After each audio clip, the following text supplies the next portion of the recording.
गजानना पार्वती नंदन गजानना पार्वती नंदन गजानना मूषिक वाहन गजानना मूषिक वाहन गजानना मूषिक वाहन गजानना मूषिक वाहन गजानना मोदक हस्ता गजानना मोदक हस्ता गजानना मोदक हस्ता गजानना मोदक हस्ता गजानना विनायका विनायका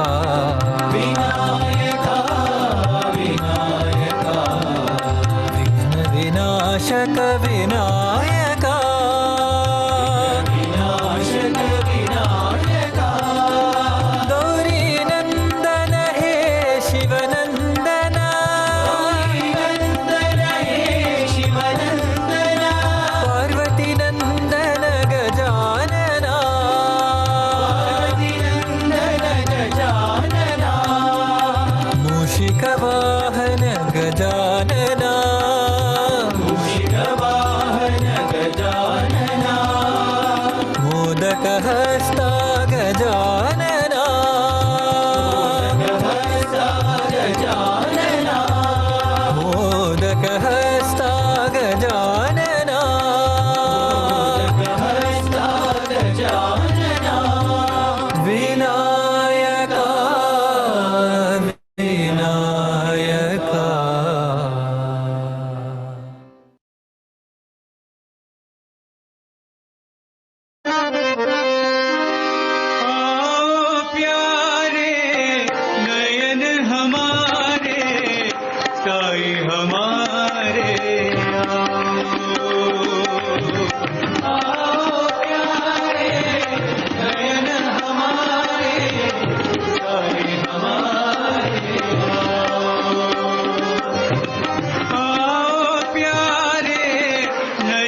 सत्यं शिवं सुन्दरं साईनाथ भगवान् सत्यं शिवं सुन्दरं साईनाथ भगवान् साईनाथ भगवान् साईनाथ भगवान् साईनाथ भगवान् साईनाथ भगवान् बुद्धं शरणं गच्छामि बुद्धं शरणं गच्छामि धम्मं शरणं गच्छामि धम्मं शरणं गच्छामि संघं शरणं गच्छामि संघं शरणं गच्छामि सत्य साईश शरणं गच्छामि साईश शरणं गच्छामि सत्य साईश शरणं गच्छामि साईश शरणं गच्छामि साईनाथ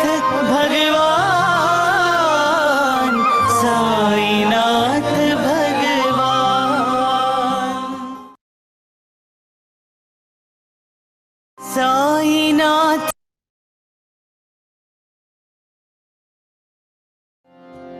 वनमाली राधारमण गिरिधारी गोविन्दा वनमाली राधारमण गिरिधारी गोविन्दा वनमाली राधारमण गिरिधारी गोविन्दा वनमाली राधारमण गिरिधारी गोविन्दा नीलमेघ सुन्दरा नारायण गोविन्दा नीलमेघ सुन्दरा नारायण गोविन्दा नीलमेघ सुन्दरा नारायण गोविन्दा नीलमेघ सुन्दरा नारायण गोविन्दा वनमाली राधारमण गिरिधारी गोविन्दा वनमाली राधारमण गिरिधारी गोविन्दा भक्तहृदय मन्दारा भानुकोटि सुन्दरा हृदय मन्दारा भानुकोटि सुन्दरा भक्तहृदय मन्दारा भानुकोटि सुन्दरा हृदय मन्दारा भानुकोटि सुन्दरा नन्द नन्द गोपवृन्द नारायण गोविन्दा नन्द नन्द गोपवृन्द नारायण गोविन्दा नन्द नन्द गोपवृन्द नारायण गोविन्दा नन्द गोपवृन्द नारायण गोविन्दा वनमाली राधारमण गिरिधारी गोविन्दा वनमाली राधारमण गिरिधारी गोविन्दा नीलमेघ सुन्दरा नारायण गोविन्दा नीलमेघ सुन्दरा नारायण गोविन्दा वनमाली राधारमण गिरिधारी गोविन्दा वनमाली राधारमण गिरिधारी गोविन्दा भक्तहृदय मन्दारा भानुकोटि सुन्दरा हृदय मन्दारा भानुकोटि सुन्दरा Nand Nand गोपवृन्द Narayan Govinda Nand गोपवृन्द Narayan Govinda Nand Nand गोपवृन्द Narayan Govinda Nand गोपवृन्द Narayan Govinda Narayan Govinda Narayan Govinda Narayan Govinda Narayan Govinda Narayan Govinda Narayan Govinda Narayan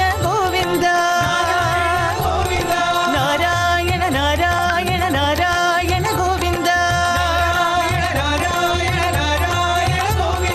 Narayan Narayan Narayan Govinda Narayan Narayan Narayan Govinda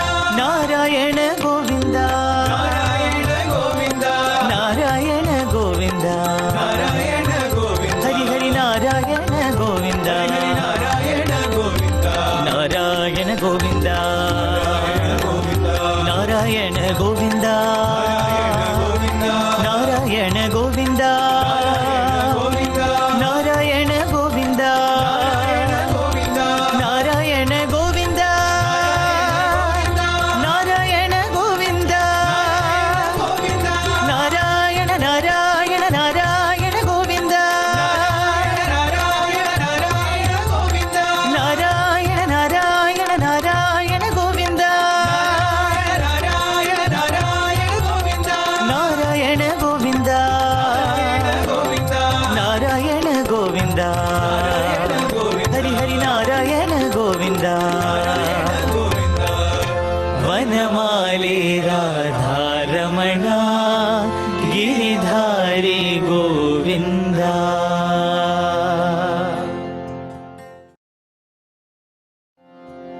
वनमाले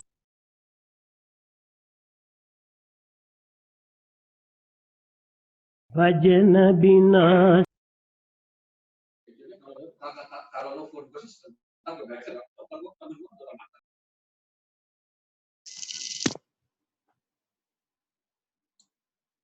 Sai Ram everyone, and welcome to today's session. Before we start, let us all invite Swami to join the session with his grace and blessing. I'm sure all will go smoothly. Let us first start with 3 Ohms. Om.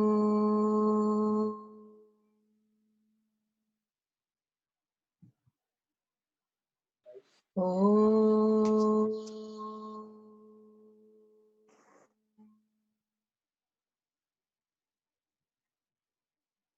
Om.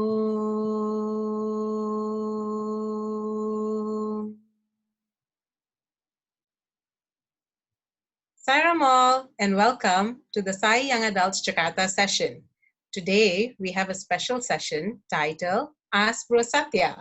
I'm Anshul, and I'll be your moderator for today. Beforehand, I would like to first of all apologize. Maybe as you all some might know, I am quite nervous. However, since we've already invited Swami, I'm sure he's right here and guiding me through all this. Also, I have my comfort blanket, which is my Sai pillow, that's going to be right here, making sure all will go well. Before we start, I would like to introduce our speaker for today, even though the title is pretty self-explanatory, right? To all of you, he might, or actually to a lot of people, he's known as Dr. Sathya. To a lot of us too, he's known as our loving, most patient brother. Before then, I would like to invite Dr. Sathya Rao. Dr. Sathya Rao is a medical specialist in the field of family medicine. He's currently the head of department in a clinic that serves 2,000 patients a day in an underprivileged community in Kuala Lumpur. His clinic has been serving as a COVID-19 center since February 2020. And till date, they have diagnosed close to 100 cases in the surrounding areas. Coming from a family of 3 generations of Sai devotee, he was brought up in the Sai fold from infancy. He has served in multiple leadership positions in the center, state, regional, national, and zonal level. He's also a lecturer and graduate from Satya Sai International Leadership Program. Currently, he's the Zone 4B Young Adults Coordinator and is also the Medical Director for Zone 4B countries. Welcome, Bro Sathya. Bro Sathya, are you there? Sai Ram. Sai Ram, bro. Warm welcome and the long introduction. Trust me, bro, I was very blown away with your bio. I'm sure all of us here were blown away with that bio. Beforehand, bro, how are you feeling today? I'm good. I've had a long day starting from 6 a.m. Malaysia is public holiday, but some of us still have to work. It's a public holiday here too for all of us. Oh, nice. We would like to first thank you for your time, because I know you've been very busy, especially you're one of the frontliners dealing with the COVID situation. How was dealing with this pandemic? Before we actually start, would it be possible for you to share one of your experiences as you've been going through this whole pandemic? I think something that there's a lot of things to share, but maybe I should share something that's very profound to me personally. Maybe how I became a specialist. I remember, I think in around the year of 2010, 2009, I think, when I was already a senior medical officer at that point of time, and it was time to specialize. And it was interesting because every decision in my life since young, anything we do, we always go to Swami and ask him, Swami, is it okay to do this? Even when I became a doctor, I remember I went up to Swami and, asked him, is it okay if I want to be a doctor? And of course, his blessings was very tremendous in every part of my life. And when I started, I always wanted to be a surgeon. And that was really my driving force in my medical world. And right after my residency, we call it housemanship here in Malaysia. And right after that, I joined the surgical department for 3 years. As with Swami's blessings, it was easy, I will say, though it's a lot of processes of learning how to do surgery, how to do it well, and different parts and all that things. I think with Swami's blessings, I will say that, I could finally do the surgery and the processes. But there was something that was very lacking in me. I think it was the attachment to the Sai work. Because as some of you who might have heard and watched Grey's Anatomy, they like to show the surgical side of the service of medical doctor. And there's a lot of hardcore attachment to a surgical department, because when you cut open a patient, you are responsible for the patient till the time the patient goes home. And of course, there's always on calls and this and that. And, it was tough to plan any service work. And whenever I plan something, it will not happen. There was some medical camp that was happening. I remember at that point of time, I think it was in Fiji, I think the 2008 or something like that. And I really wanted to go and I couldn't make it last minute. So like that, he was always, showing me some way of, I was feeling personally that, why couldn't I do Swami's work? And though, every work is Swami's work, right? There's always this disturbance that, I'm working and this is my Sai service, and it's always nice to do Sai service because we are talking about Swami and we are enjoying with the young adults and the uncles and aunties. It's always fun in doing those work. But I was in the hospital and doing all that other work. And, around 2009, 2010, I got really disturbed by it. And that's when I actually passed my Masters of Royal College of Surgeons. And I went to Swami Street. And I was crying and crying and crying in the darshan line all the days until one day he stopped and I couldn't even speak. And, in my heart was, Swami, I don't want to be a surgeon. And then he looks at me, he said, you wanted it. Oh, wow. That's all. And he left. And at that point of time, it gave me calmness, knowing that it was what I wanted, probably not my real self wanted. Yes. So then the next few days, sorry, I'm taking so much time narrating this story, but I think it's very essential because the next few days in my life, I started having visions of Swami in my dream every Tuesday and Thursday, and he will come and he will say, now ask me questions that you want to ask. And, I used to ask him, and then he showed me a vision of this place that he said, one day, this is the place that you will work. Oh, wow. And then, of course, another question that I asked at that point of time was, Swami, I wanted to be a surgeon, but now I know that I'm getting no peace of just being in the wards and in the operating theater. Then he says, do what your heart says. And then the only other experience I had in the medical fraternity besides being a surgeon is family medicine. That's when I took up family medicine. It's a primary care where we treat all diseases in the community. It's a specialty of the primary care. So then I did that and I got transferred to Borneo Island, very close to Kalimantan, and hence we are really neighbors at that point of time. And I was there for 5 years, and I really thought that was the place that Swami showed me in the vision. But I knew it was not. But he said, this is where you will work. And I really felt that was the place, because it was right after earthquake. And I asked that I want to go there and all that stuff. But then suddenly, while planning faith leave, I was transferred back to Kuala Lumpur. And I was like, I don't want to go to Kuala Lumpur, because I think this is where Swami wanted me to work, because it's an earthquake area. But then, I had no choice. It was an order by the ministry. So I came back to Kuala Lumpur. And the day I walked into my clinic, I knew that was the place that Swami was showing me. Oh And my it's God.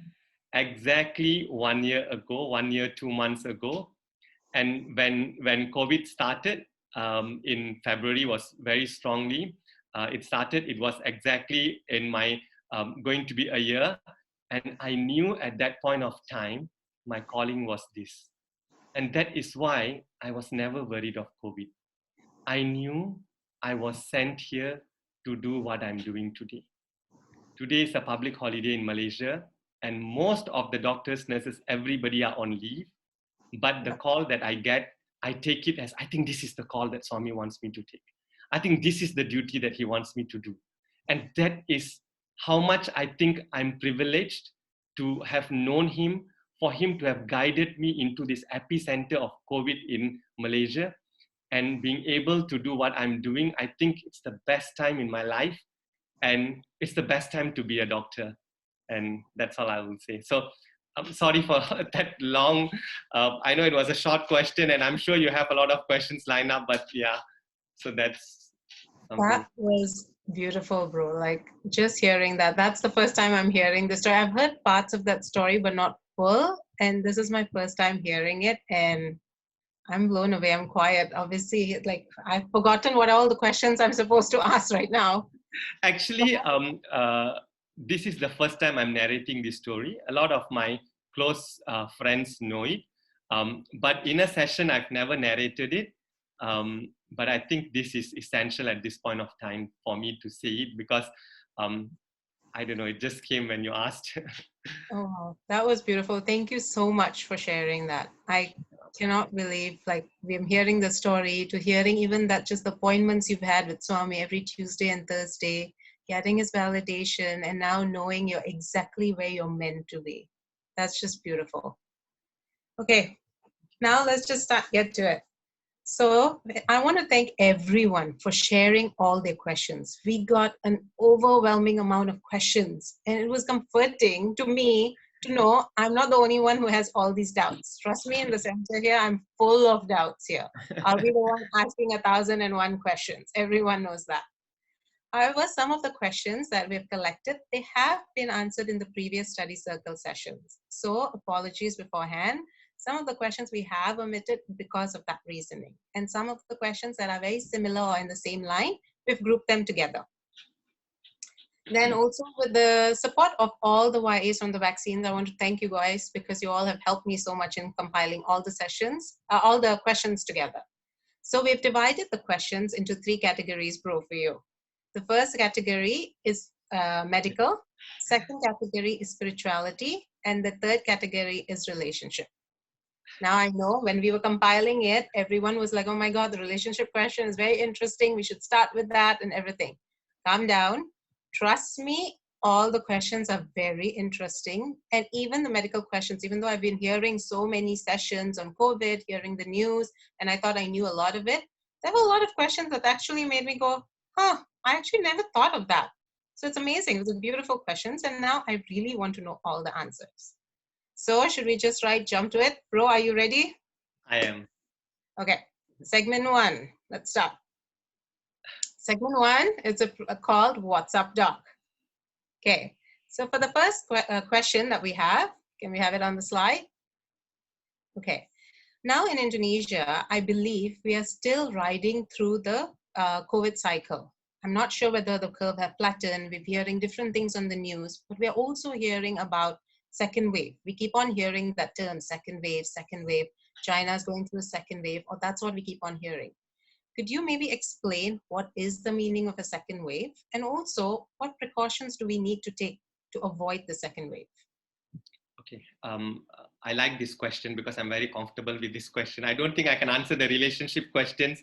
I don't know if I'm even allowed. but Bro. but let's start with something that I'm very familiar with. Second wave. What is the second wave? As we know, I'm sure some of you would have heard from news and this and that. The COVID cases, it starts from zero at the graph. It goes up and up and up. And at one point of time, when enough actions have been taken, the graph will now start coming down. Yes. Okay. Second wave is when the graph goes up back, when the case goes up. And this is not immediately going up. This is after some flattening has been seen and it goes up. So I can't draw anything. Maybe I can draw it very quickly here, but this is how it actually looks like. Maybe it's like the template in our slide, bro. You can see it goes Oh down. yeah, I mean almost, but you know, if you can see, it goes up slowly and then comes down and it flattens and then it goes up again. So that's the second wave. And how do we prevent second wave? This is the most important things that any Ministry of Health of any country will be doing. And honestly, this is where it comes back to same old thing that you guys would have heard: social distancing, hand washing, avoiding crowded areas, wearing the mask, if you have symptoms to go and check. And those are the basic rules that stand still till date for now. Okay. Yeah. Okay. That's how you prevent the second wave. So, but then how long should we do this, bro? Say, supposing the curve have flattened out, does it mean that we still have to maintain social distancing, wearing the mask, washing our hands? Washing our hands is a good, it's a good safety precaution, but even wearing masks, that's not our norm, right, bro? To wear a mask and going out and social distancing. We are social people. So do we carry on this for a while? I like that thing. That is why we keep saying in many medical webinar that social distancing is a misnomer. They've started using the word, so it's very tough to change the word. But nevertheless, it's really not the social distancing. As you said, we are social beings. It's physical distancing. You are socially, you are practicing social life with physical distance. You can still talk, but you need to have distance. You can still, have meetings, but you need to have distance. It's the physical distance that matters, not the social distance. But everyone has been using the word social distancing. But to answer your question, how long do we wear masks? And this is not something that we do. And I'm sure, a lot of you will be thinking that, oh, I've done something nice with my face and I'm blocking it. I can't show my face. And, I've done, not only for ladies, for men, we have so many different types of beard and so many nice style and everything is going to be blocked. What's the point, right? So, but nevertheless, I think the mask is a very debatable PPE, which is personal protective equipment. Honestly, the mask is only needed by two group of people. Number one is the people who actually have symptoms, which means if they have cough, they have fever, they have flu, they have sore throat, they need to wear a mask just in case they harbor any bacteria or virus. Doesn't necessarily just be COVID. Any infection is not good. You can prevent it by wearing a mask because they actually really spread through the breath. And the other thing is when you are breaching the gap of social distancing, or rather I like to put it as physical distancing. When you are too close, you must wear a mask. Right? Yeah, especially with people that you don't know, because you don't know if they're harboring the infection or not. So this is something that is essential. Yeah. Okay. Thank you for that. That actually relates to our second question here. Let's assume that I do not show any symptom whatsoever of COVID. I do not have a cough. I do not have a cold. Could I be considered a carrier? Also, what test should I do to find out what is my COVID status? Okay. Let's talk about carrier. I think carrier is, again, another misnomer in COVID-19. A lot of people use the word carrier synonymous to people who have the infection but do not have any symptoms. So they think they are a carrier. But in medical terminology, a carrier really means a person who has the infection and will be silent for a long, long period of time. That's really a carrier, okay, before they become diseased. Here, a carrier, I'm sure whoever brother or sister have asked this question, they have used this word carrier, but I would like to change this word to asymptomatic. Asymptomatic means, symptom means, whatever signs that you have, which is like, cough or flu or sore throat, fever, those are the symptoms, okay? And asymptomatic, just like Sanskrit, some of you might be familiar with Sanskrit. When you put "a" in front, it becomes no. So Yes. asymptomatic means no symptoms.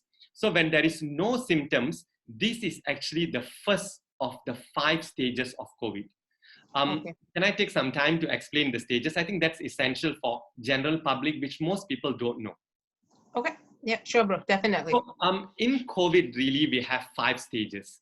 Stage number 1 is asymptomatic stage, which is like this brother or sister has said, carrier. They have the virus, and the virus is now replicating in the body. And it comes to a level where it now can spread the infection to the other person. At the end of this first stage, they still have no symptoms. Stage number 2 is when the infection now will go a bit further, and now it causes symptoms. Usually starts at the back of our nose and usually presents initially with a sore throat. Okay, and then comes a bit of flu. Flu really is not the usual symptom that we see. It's more of the sore throat that actually it starts with. So then we have a bit of fever, and this infection then goes to stage 3, where and some people can also have cough in stage 2, yeah, because there's some irritation in the throat, so they cough. But the typical cough really starts in stage 3, where the infection now from the throat has gone down to the lungs. Right? And this is stage 3, the pneumonic stage.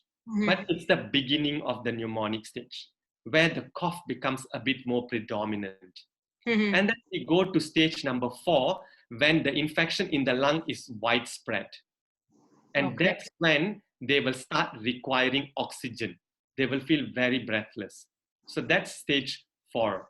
And stage 5 is when they really can't breathe. The infection has gone way past the lungs. Okay? So now it starts from here, it goes here, and it goes out to everywhere. That's the critical stage. That's stage 5. So why do people say that young adults don't really suffer much? Because most of our infection is just here, and even if it goes here, it is not too bad because our lungs are strong, our muscles are good, we're still able to withstand it.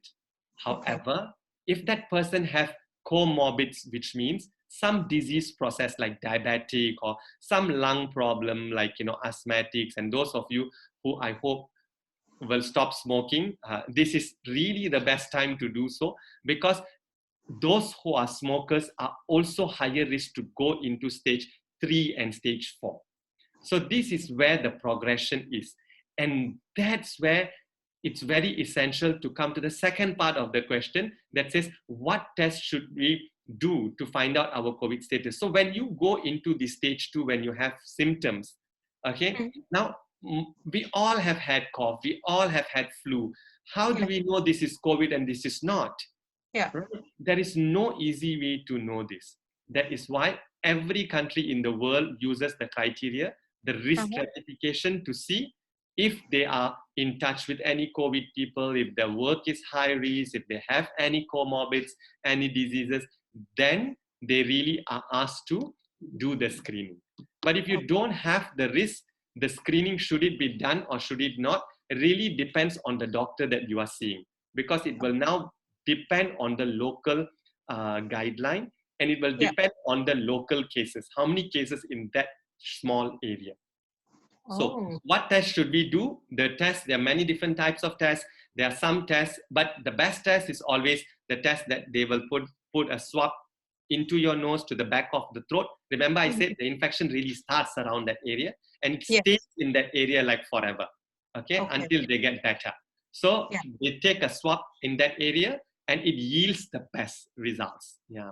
Not 100% though, but a lot of times it yields the highest form of results. In that throat area, it's about 70% pickup rate. And that's the gold standard for now. It's called PCR test.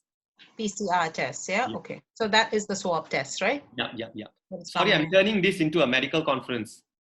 No, it's okay for me. I'm finding it interesting so far. Okay. Okay. Should we move on to the next question then, bro? That's very interesting. Okay, now, out here we always hear, okay, you know, when you have severe symptoms and they take the patient to the hospital, or this is what we hear, and the help or the treatment given is mostly putting on a ventilator because, like you said, they have a trouble breathing because it infects the lung.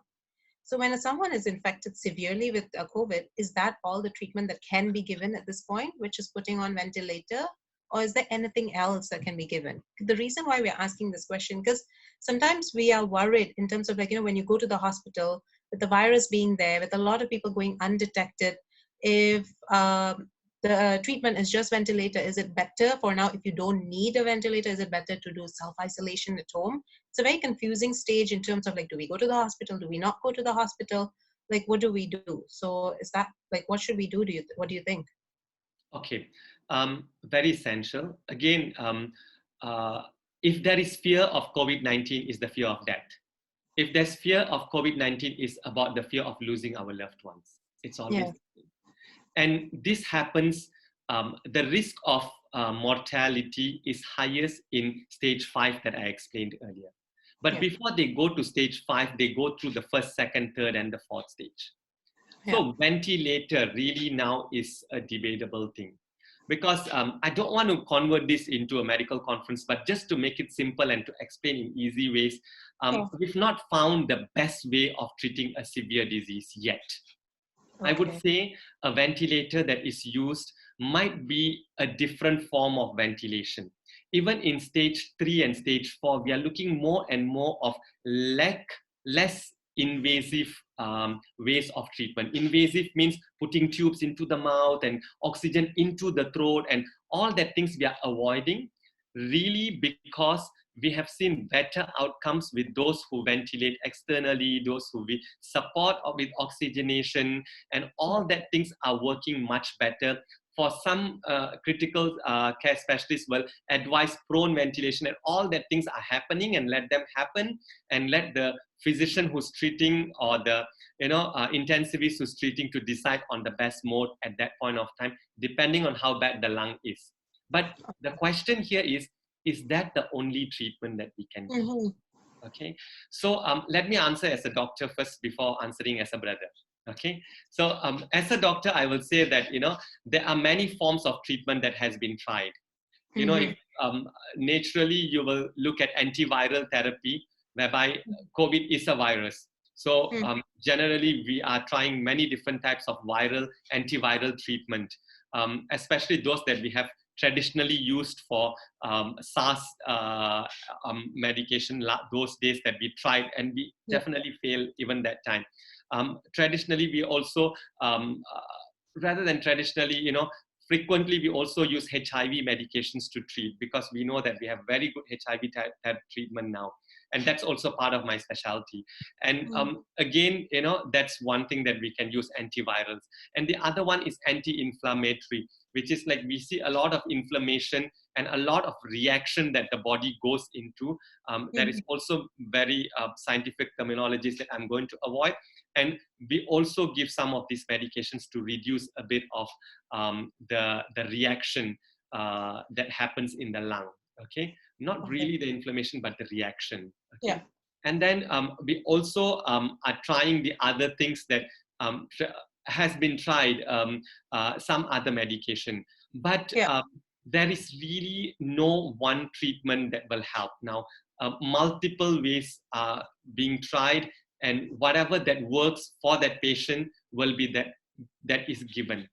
But bottom line, because so bottom line, as I said, any viral infection. So for instance, Indonesia and Malaysia is not very far away, and we fight the same tropical diseases, for instance, dengue and chikungunya, and we know that for years and years and years, and we've never had medication for these things.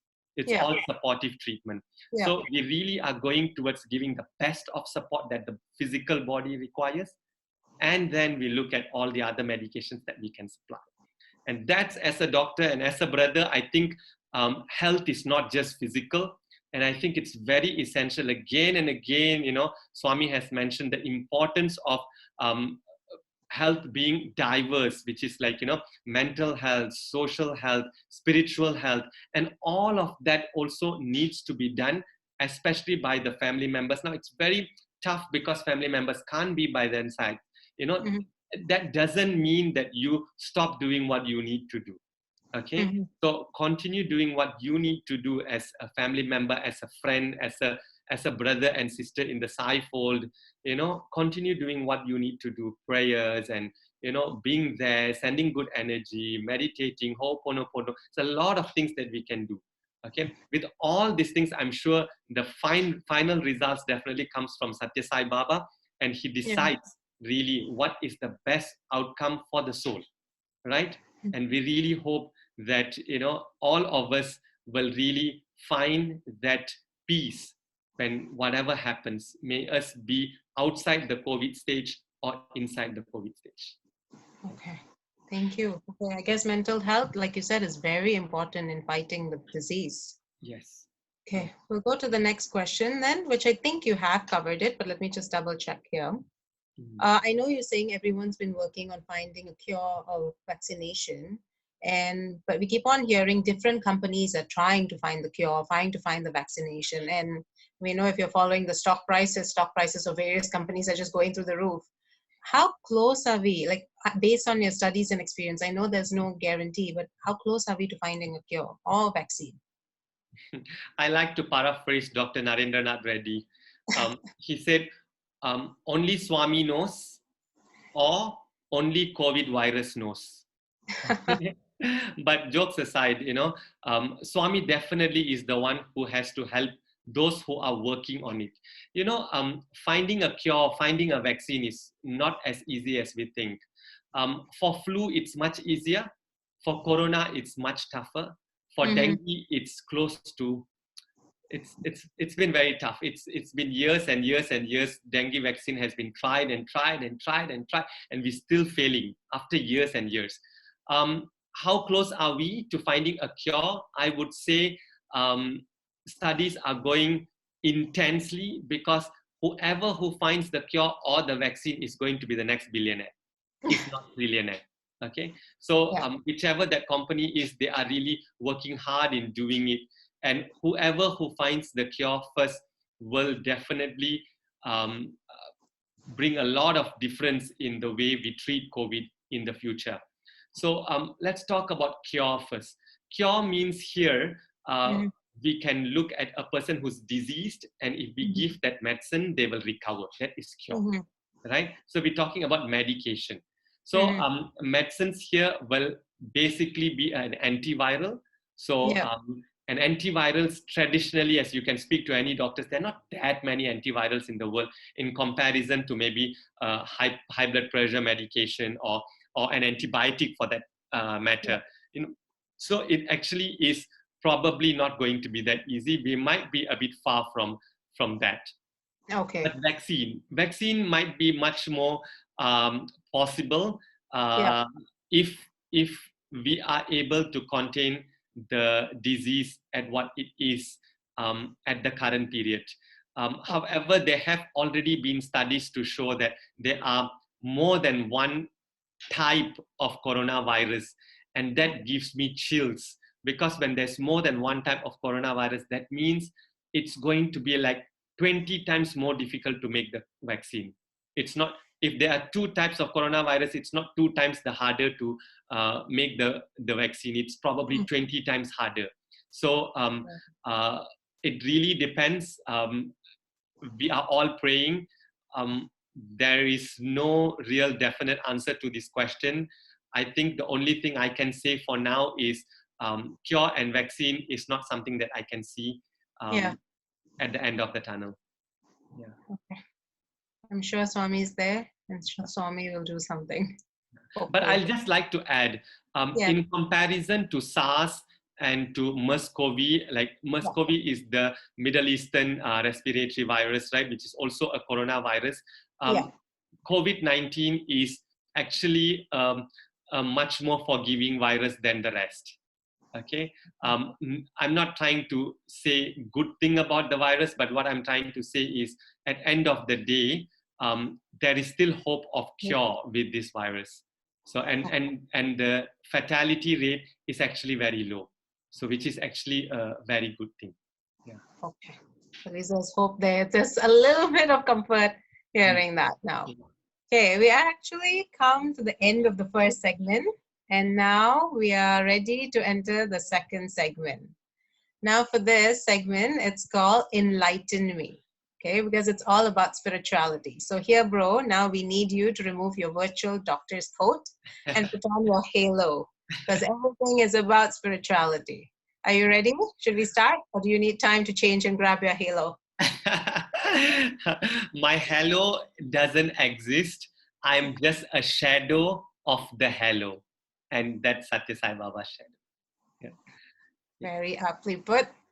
Okay, let's start with the second section. Can I have the question, please? Yeah, here we go. Oh, sorry, beforehand, I forgot to say this in earlier. If anyone has any questions, please write your questions in the chat box. We have a couple of youths who have volunteered who are helping out, pulling all the questions in.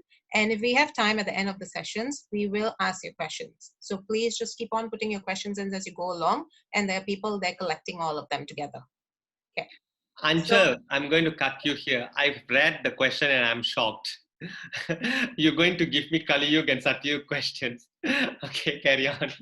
You cannot quiz me on this. I know exactly what you're going to quiz me, so better ask first. I'm so happy I'm the moderator. Many people think that this is the end of Kali Yuga and that we're entering the Satyug. Okay? Do you think this is true? Is there any positive takes on COVID-19? Beforehand, why some people are wondering why I'm laughing. Bro, in simple layman terms, maybe you can explain what is Kali Yuga and Satyug. I know for sure I get confused about it. I know you know I get confused about it. That's why I'm laughing. So please explain what is Kali Yuga and Satyug. I must have skipped that during Balvikas or during Satyasai class. Okay, let me explain. In Sanatana Dharma, which is basically, in other words, Hinduism, the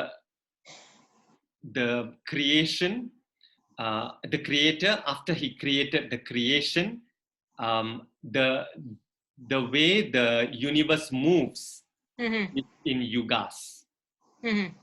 Why does it move in yugas? It is just a transition of how far the planetary system actually moves. Okay. And with this transition, the energy and the ability of mankind's spiritual growth may be disturbed. Okay. So it's easiest in Satyug, it's the hardest in Kali Yuga. So in between Satyug and Kali Yuga, there's another 2 yugas, which is Dwapara and Treta.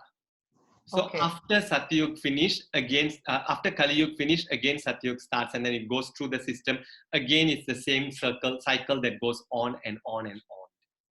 And a lot of people like to say at end of Kali Yuga is the destruction before the greatness of Satyug comes. Okay. So it doesn't mean Kali Yuga means that's it, we're done, right? Obviously. Yes. So a lot of people like to put it as the end of Kali Yuga will be a destruction and then the new Yuga starts. It's not really that easy. So, so that's basically to answer the theory part that I've learned from my Balvikas gurus. God bless them. They've given me so much knowledge. Really, thank you to all my Balvikas teachers, and some of you I'm sure in the call are also Balvikas teachers and SSC teachers. My heart goes to all of you, because I think a lot of things in my life, I always tell, beside my parents, it was always my Balvikas gurus who have really shaped the way I am in my life. So, so thank you to all of you. So now I have to answer, do you think this is true? Oh my God, how will I ever know this is true? I am not a rishi, I'm not a yogi, I'm not anything. I'm not anybody, but I know for the matter of fact that I believe in whatever Swami says.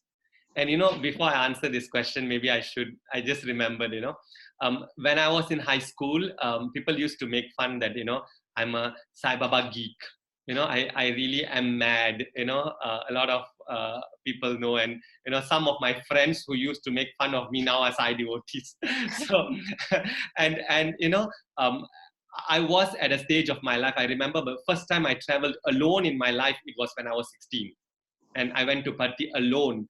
And those days, there was no direct flight from Kuala Lumpur to Bangalore, and so you need to go to Chennai. You need to either catch a train or a bus, and then it's an overnight bus, and then you go to Patti, and because you are alone, you don't get a room, and all the things. Despite all that, I said no, I want to go, and I left. And that's how mad I was of Swami.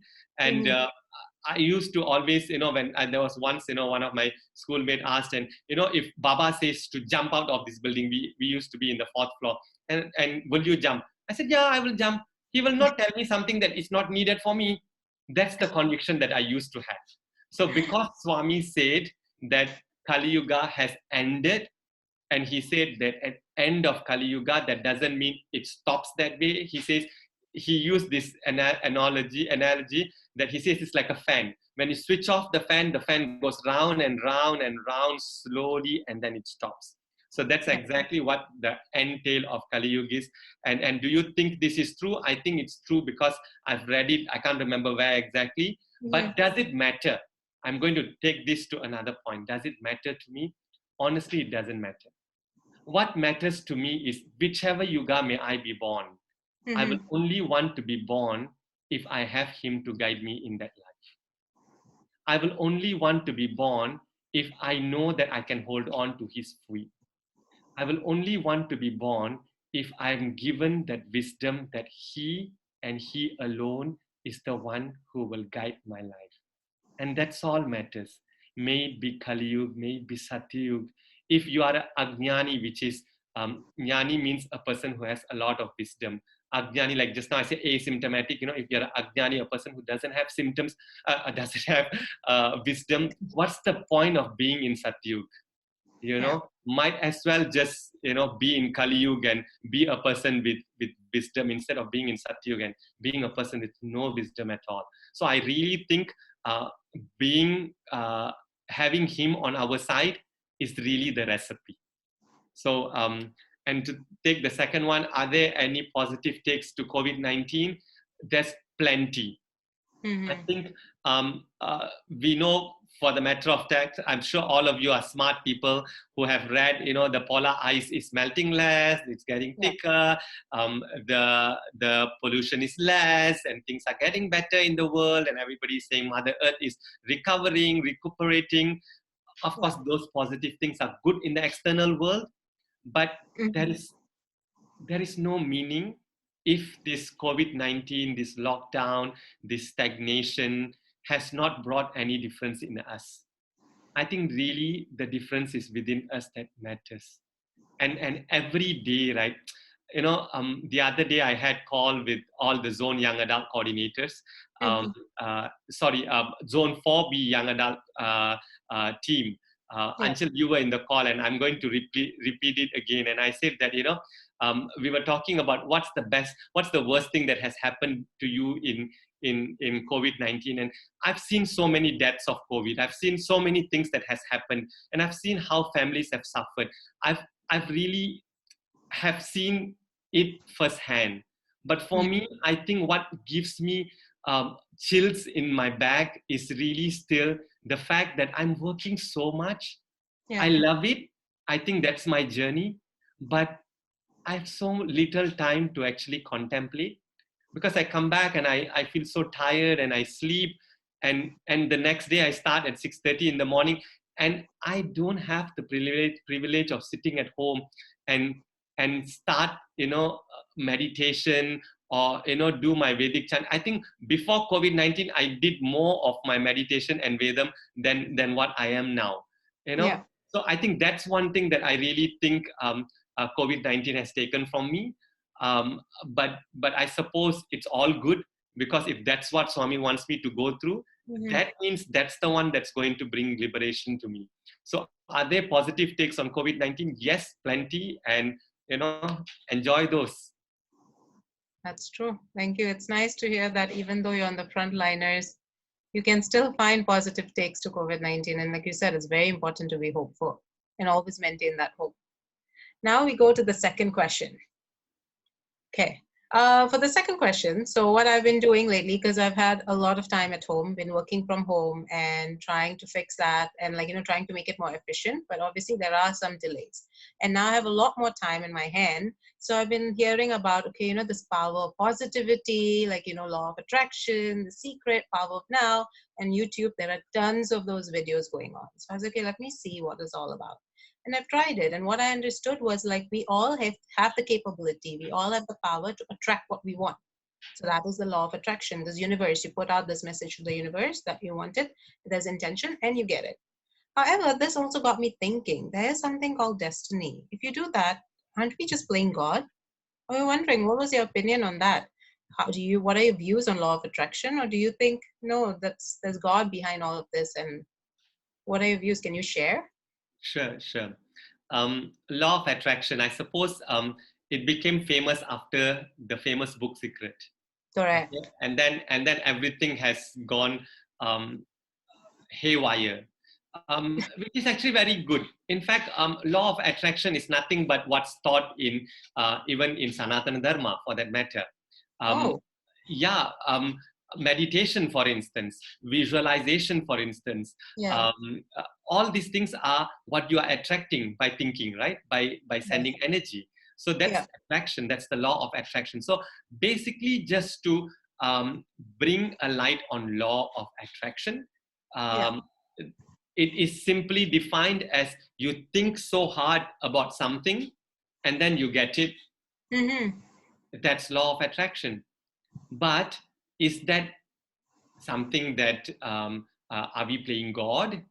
Are we not? That's the other side of the coin. Mm-hmm. Now, law of attraction is something that is not wrong, because what we think is Mm-hmm. what we will become. So send that energy into being, rather than just attracting physical wealth or physical needs and all that things. Your law of attraction must be attraction to something that is even more than what you can get from the mundane world. Like, Swami always says, when you have me, you have the entire universe. You have your car, you have your bank balance, you have your job, you have your wife, you have your children, you have everything when you have me. Why Yes. do you still ask for that? Ask for me, he says. So use that law of attraction for that. Are we playing God? The second part of the question. Didn't Swami say we are God? Swami says, I am God, I know it. You are God, you don't know it. Yeah. So it is okay to play God, because he also said that you pretend first so that you Mm-hmm. tend to do it, so you will end by being it. But you need to remember, all these things that you use should Mm-hmm. be a lot more for your spiritual growth, because that's where the whole big pot of wealth is, that spiritual wealth. Everything else will come running behind. So my views on law of attraction, it's not wrong. Use it for the best of benefit, especially if it is for something that is selfless and unconditional. Sarah. That's very beautifully put, because I've always associated law of attraction with materialistic things, right? I never thought about it. So that's very well. Maybe I will try that soon. Okay, next question. Okay, this is a very interesting question. I can actually hear the Jakarta youths going, oh God, because this question has been the most spoken about, the most debated question in the Jakarta youth session about free will versus destiny. I know I'm quite vocal on one side, so I'll keep my points or my thoughts to myself. And this session is Ask Bro Sathya. So, what has Swami spoken about destiny and free will? Is it possible for us to change our destiny? Okay. Uh, since it's very famous among the Jakarta young adults, and I'm sure there are some other young adults as well in the call. So and also senior uncles and aunties, maybe brothers and sisters who are not part of the youth fold. Maybe I'm sure the word free will is something that all of us would have heard about.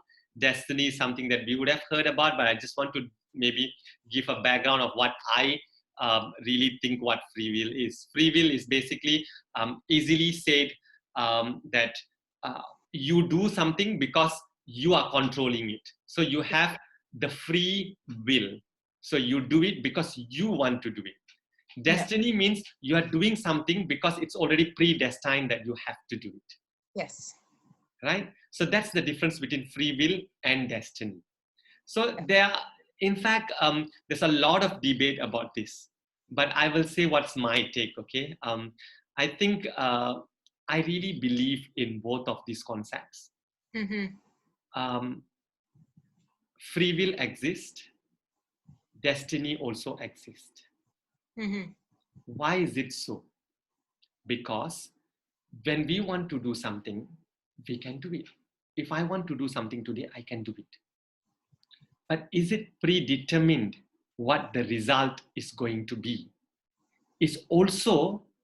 Was my free will?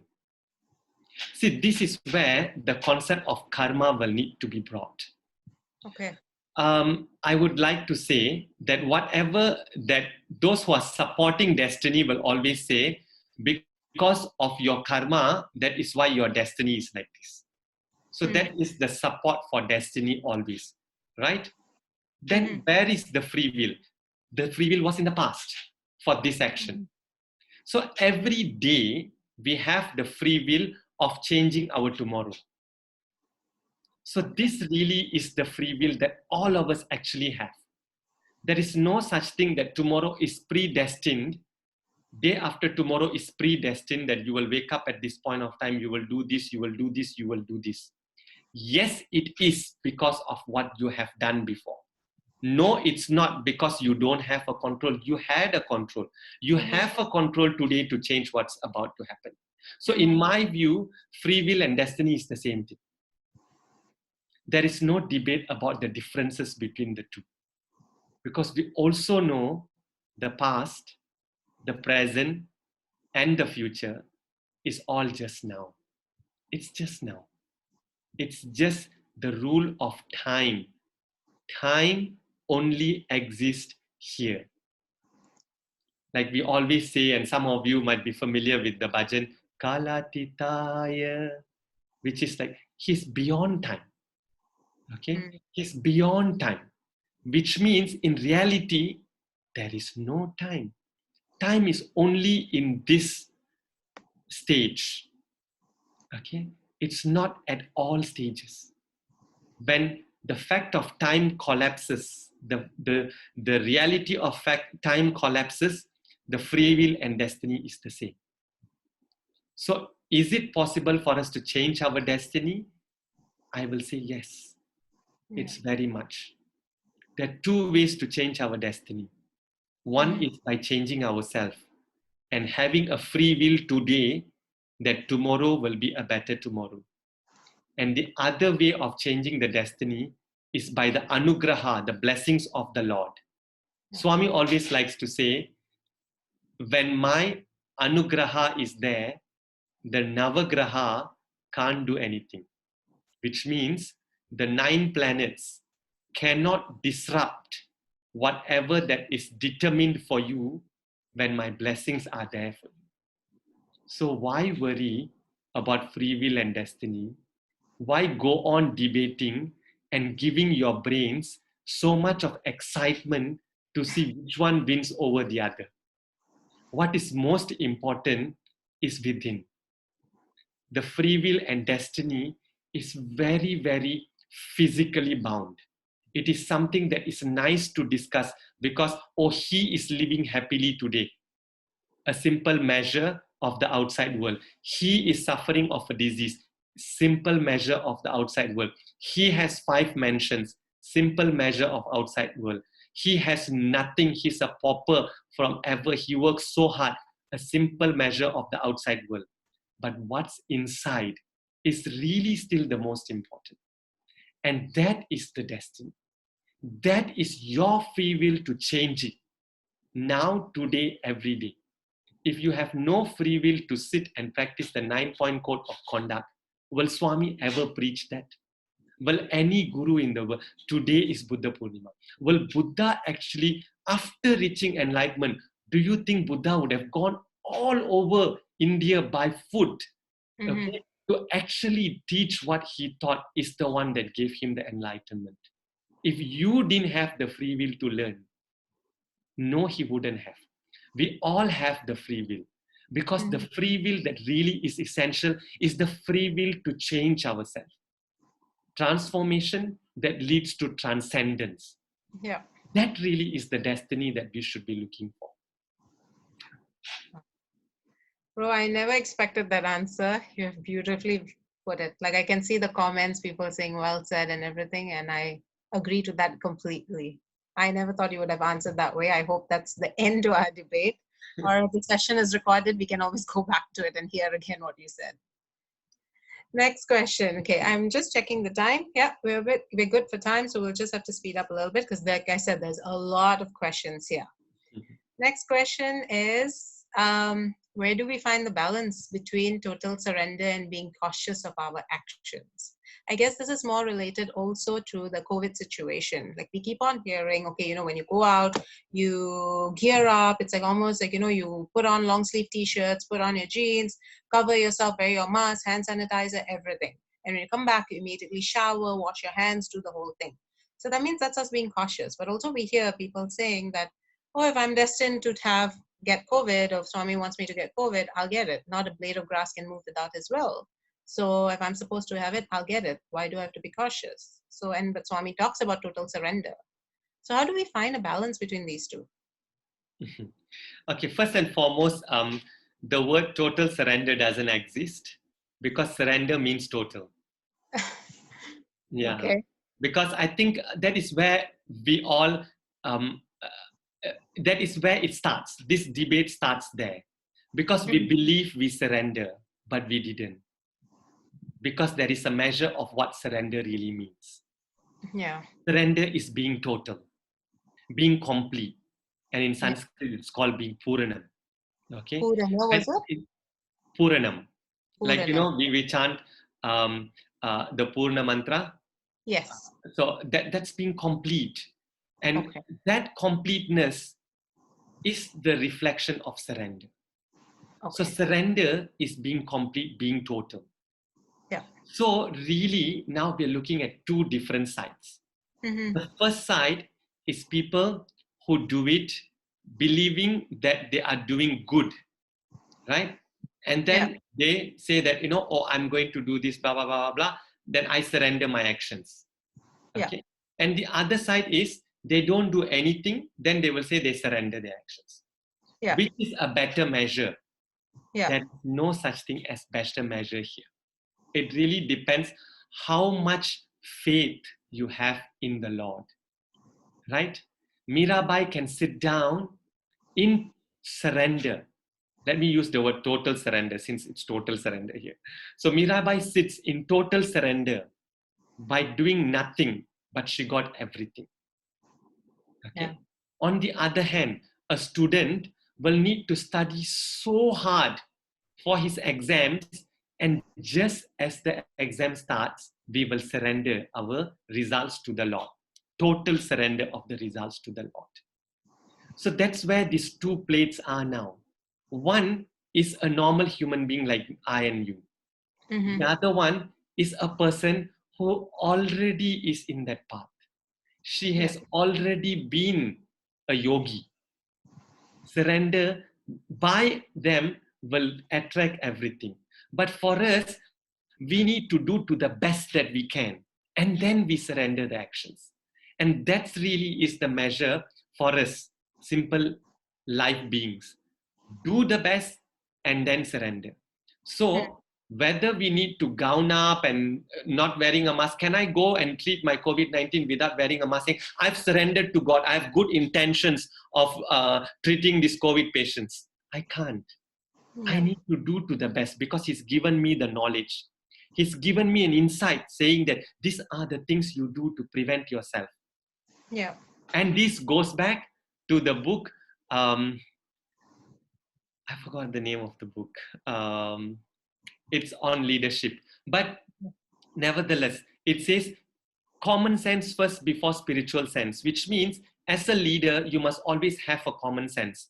So the common sense, best part of leadership is leading your life. So you must have common sense. So in this real world where we are bound to the panchabhutas, so we have the common sense that these are the things that we do. We be cautious of this. And if we get, despite doing the best, then it is the thing that is given by God to us. And we move on with what will be the best that we can do. So total surrender for me comes after you have done all what you can do in your capacity. I love that quote. Common sense before spiritual sense. It's my first time hearing it, and I'm going to write it down. I'm going to use it quite a bit, I'm pretty sure. Yeah. Next question, bro. So before that, do we have to take a break? I don't think so. Yeah, everyone okay? Everyone's still there? I know these sections are quite deep, especially the spiritual one. Everyone's okay in the chat box. If you're still there, please say yes. Good. Perfect. Thank you. We'll continue on. Next one. In decision making, we are faced with a few options. Sometimes it's always like that, bro. When we have to make a decision, I do not like making decisions. And how do we know which option is best for me? And sometimes which option is even good for me? Because a lot of times what I think is best for me, it's not good for me. So any tips? Decision making. It's very interesting how we give so much importance in decision making. The word, yeah, I mean, like, I go through this every day. When I see a patient, I need to decide what does this patient have, and then I need to do what I need to do for what I have decided. So decision making becomes so important at every single point of our mundane life. Okay, my decisions are not that important like yours every day. Okay. No, but any decision, whether to go and buy groceries in the morning or in the evening, for instance, do I go and visit my mom or not? Do I, go out of the house today, or should I just stay home like what the government is saying?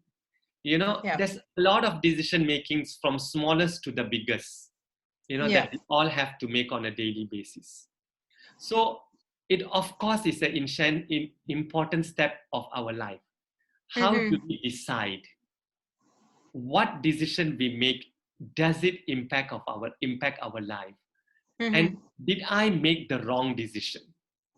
Right? Decisions will always be viewed. So who decides whether that decision you've made is right or wrong? A lot of times it's you yourself. Yes. And sometimes it's people around you. Yeah. So they keep telling you that you've made a wrong decision. You've made the right decision. So that's really that I believe, this is what I believe. There is no right or wrong decision. Before you need to make a turn, you just need to believe that this is what I'm going to really want. And Swami, always I remember whatever we ask Swami, he always says yes, at least in my sense. When I wanted to be a surgeon, like I was saying, the start of this call, I wanted to be a surgeon. I didn't give him an option to tell me, no, this is not the path that you're supposed to take. Yeah. And when I asked him initially, of course, he said yes. And then when I asked him again after 3 years, he was like, that's what you wanted. You see the difference? Yes. He will be there. Even if I became surgeon today, I know that decision would have been the right decision. Yeah. Even though I didn't decide on being a surgeon, today I know this is the right decision. Yeah. Because at the end of the day, it's not where your car takes you, but it's how you are driving it. The process is more important. How do you know if you've made the best decision for yourself? Will only be asked by people who think their decision was wrong. Have you ever asked when your decision was right? We always ask this question when we see that we think that our decision is wrong. Yeah. And that's where we need to rethink. It's all how we value the decision. So if we can value the decision as this is the right decision, what do I do next? This question doesn't exist. So dear brothers and sisters, it's very essential. I mean, it's very easy for me to say from the outside that it is, you need to change the way you think. You need to let go of the decisions that you've made. It's very easy from the outside. But this is something that is essential. Because it's not something that we can really do anyway, right? The decision has already been made. And it was made because it was essential at that point of time. And because you've made that decision at that point of time, now you probably are suffering. But what is important is the difference between pain and suffering. What is pain? Pain is something that you go through, a very unhappy or undesirable stimulus. May it be the pain in the mind because you've made something. May it be pain in the bank balance. May it be pain in your relationship. May it be pain in your work. May it be physical pain. That pain is something that you can get through. But what you really suffer is the suffering because of the pain. Suffering only happens in the mind. So what we really need to do is to handle the suffering. If you are able to handle the suffering, then the pain doesn't have any value. The pain will be just another thing that you are going through. Okay? It's the suffering. It's how you look at it and how you go through the process. That is more important rather than what decision you've made in the past. That's my take. There was a question that came in now and we thought it would be best to answer now also. What if after we've made the decision already, do we still have options then? Or do we just stick with our decision because we've already have faith that that was the best decision at that point? Okay, so assuming decision has been made, now you are at another crossroad or junction. Okay, and this is another decision that you need to make. So now here, again, don't look back at the decisions that you've made before. Now you are only going to review the process that you've gone through after that decision. Okay. And that process is the one that is going to make you decide now at this point of time, do I U-turn? Do I turn right? Or do I turn left? Or do I go straight? Okay. And again, it doesn't really mean that you should be fearful whether you will be making the wrong decision or not. This is where the word total surrender comes. Think of all the pros and cons and then surrender the results that will come. Because life is not a straight road. There are going to be many crossroads, there are going to be many T-junctions, and there are going to be a few U-turns. Enjoy the process. It's the process that matters, really. Wow. Thank you, bro. Like I know at the end of every question, you might be thinking, I don't have any other words other than beautiful, but it's true. That's how I feel. I think you've been giving beautiful, very insightful answers. Okay. So thank you for that. Next I have to say that I should not take any, it's really not my answers. It's just, if you would have given me these questions way ahead and I've made notes, maybe I can say that those are my answers, right? Yeah. That's Swami. Everything is Swami. Next one. Okay, the next question. So I'm just checking for time. So, bro, because we still have another session, another segment that we are very interested in do. So we'll try to speed up the next few questions as much as possible. So we have been taught that we go through 4 life stages, which are Brahmacharya, Grihastha, I'm reading it so I'm not wrong, Vanaprashta, and Sannyasa.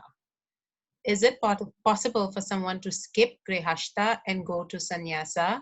Now again, bro, maybe quickly for me and for everyone else, you can explain, I'm sorry to the Bhagavikas teachers, are these 4 life stages? Sannyasa, I'm imagining a sannyasi in the Himalayas sitting, meditating, which I know you're like, no, Anshul, I can hear you, but yes, you can explain it quickly, just like briefly. Since you said that, time is off, I assume your last segment is going to be very very exciting and long. That's why you keep rushing on this segment. So But long. nevertheless, just very quickly, brahmacharya is when you are unmarried, you are single, and you are living Mhm. in certain way. Grasta is household. Okay. Vanaprastha, vana basically means the forest. Yeah. Okay, vanaprastha. You go on to look for answers, and sannyasa is just like you said. You have attained that ability to sit down still and meditate upon it. Okay, so that's the four Wow. stages. Okay. And this four, is it possible to skip? Okay, let me just make it quick. It is possible to skip. But again, this goes to the same thing that Mirabai and the student that I gave example, right? Okay. Yeah. So if you are a normal human being who is bound to the karmic laws, it says that in Sanatana Dharma in Hinduism that it is best that you go through these four stages because it teaches you different aspects of life, and these different aspects of life will actually help you to attain a better meditative state at end of it with Okay. with less desires, because you would have felt everything, you would have seen everything, you would have tasted everything. So basically it becomes easy for you because you can control your senses much easier. Okay. Now it comes to the next part. Can Yeah. we go straight to sannyasa? Yes, you can. If you Yeah. are born as a person who has only certain desires, so we are all born for a reason. Okay, Yes. if your soul is born to do something and that something is to have sannyasam, then yes, you can straight away skip a few things and go ahead. So to answer quickly, yes, you can go skip, but for majority of us, we have to go through the stages. And if you can't go through the stages, as some of you might say that, I've not found the right girl, I've not found the right guy, it's okay. Mhm. Because that is the process that you are taking. You are in your brahmacharya stage. Okay, Okay. and it might be that this life is for you to experience the brahmacharya stage and to Yeah. start spicing up a bit by understanding what vanaprastha is and trying out sannyasa and all that things, because at end of the day, in whoever who asked this question, I'm sure they have been reading, and you know that when you are reading anything that comes from Sanatana Dharma, you will be in the process of believing that you have many, many, many, many lives. So whatever you do in this life is going to value add to your next life, just like your free will today is the one that's going to be your destiny tomorrow. Thank you. Okay. Thank you, bro. Thank you for that. Next question would be, okay. This question is very important to a lot of us right now. With this COVID, a lot of us, we want to serve, we want to go out, we want to do service activities, especially in Jakarta. We're not on lockdown, the government is not calling lockdown, but we are in an emergency state where a lot of business sectors have been closed off. And we know a lot of people who need help, and we would like whatever we can. We've been doing things from home, but also we would like to go out and really, really help them. But at the same time, uh, we have to be cautious at home. We have our parents, we have our grandparents, we have everyone there. Sometimes there's a debate about us. What do? We try to take all the precautions possible, and then know that calling is there to do service, but also we have to be careful and of our parents. What do you think we should do? As I said earlier, common sense before spiritual sense. Okay, so take all what you need. See, now whenever this is again the decision making question that came earlier. Yeah. So assuming we take this scenario that we've done okay lah, now we have, because I know Jakarta youths guys, you guys do such awesome service projects. I'm always envious of the fact that I stay so far from a lot of you, not just Jakarta for that matter, even Bali, I mean Sulawesi, some in Medan and Lampung. Even now, like thanks to Vishal, some of us are seeing things from Kalimantan, and it's so awesome to see that there's so much of service projects, and you guys are really doing so much of service, and that's what we are there for. We are young adults. We have so much energy. We should use this energy for service projects. We should use this energy in the right direction, because if we don't do it the right way, then we are wasting our time. We are wasting our energy. But now we are in a different world. This is a new normal of COVID-19. This Mm-hmm. is where we all have to use our common sense and think how we can still use our energy, our intelligence, and use our intellect to bind these two and serve the community. So there is no answer directly. What should you do? Yes, go out to service is not an answer. Don't go out to do service is also not an answer. The Yeah. answer is in that process of you thinking, how do you use your technology? How do you re-stratify? You need to do the service. What precautions do you need to take? And then thinking about the people that are back at home. All these things need to be taken into account and have a discussion, go through with your leaders and seniors and think what will be the best way of getting the information and serving the community. Because we are an organization that's known to do service, Yes. but we don't want to become an organization that is going to kill ourselves to do service, Yeah. right? So both needs to be balanced. And how do we balance? I leave it to your intellectual people to decide. So Vishal, I'm sure there will be a lot of youth Vishal, messages. Gopal, and Brother Danish, just before I quickly started the session so gracefully, bro, thanks for sending that message. So you have everyone on board. So, make wise decisions and, good luck. Yeah. Yeah. Vishal, Gopal, I'm sure we'll be getting a lot of WhatsApps right now with all the interesting ideas that are going to be coming up. I'm positive. Okay, so let's go to the next session. Not next session, next question. We have one last one from this one. Okay. How do we maintain humility and a sense of being grounded when we're carrying out his tasks or work? There's always this question about ego. And also when it comes to Sai's work, it's always, that's something that we always discuss, right? When we're carrying out his tasks and work, we have to not make sure we don't get the ego there. There's always something that we all get reminded of, like, when Swami says, when there's ego, there's I go. So how do we remind ourselves? How do we maintain this humility? I think humility is something that I really like, because I feel only when you're humble, Mm-hmm. there's really a great joy in doing that thing. But I will not deny that pride is something that is a driving force in doing things for some people. So it's not wrong. It's not wrong in taking pride of that work. It's Okay. not wrong. But we need to have a check and balance. That pride should not be the reason for us to do things.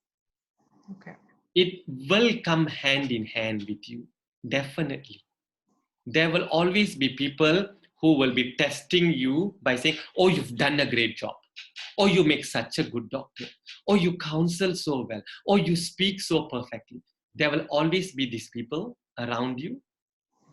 A lot of times they do this because they love you.